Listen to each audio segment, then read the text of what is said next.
Hey Erica, what seems to be the problem there? Trying to unstick my window so I can submit it. See, here's the testimony, and here's my testimony about supporting right to repair. And I can't submit it because my MacBook is broken. It just So broke. let's take a look at this. All right. So I am not clicking it at all, and it's moving. Now if I click, all right, you know why this is happening to you, right? You know. No, Because you let know me what? show you how this would work on a proper machine. Watch this. See, we got.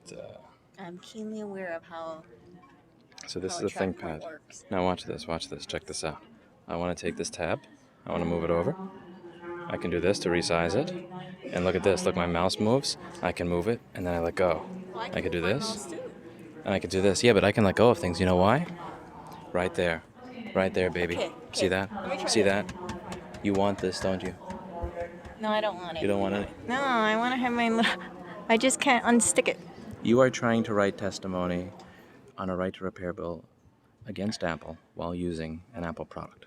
No, Do I'm you writing realize why that's testimony. not going to work? No, The I MacBook will sabotage you every step of the way. Well, see, I shared my experience of how I had a broken iMac in my testimony, and well, now I guess I have a broken MacBook, but I can't write that in this Yeah, why did testimony. it? Oh, hey, at least you backed it up, right? You backed it up, right? What's back up? Apple Oh, I Mac have user, I have a Dropbox. Oh, but it's not online right now. I think it's full. Oops. MacBook user. Okay. So, would you prefer to get the 7 pound ThinkPad or the 9 pound ThinkPad for your birthday this year? I could get the 17-inch one or the 15-inch one. I would like to receive the 13-inch MacBook Air because this one is. I'm gonna be tossing that out the emergency seat of the plane when we get in, Why would and you I'm gonna toss it? watch it fall to the ground and laugh. No, no, Yes. no, no. This is why we need to support the right to repair.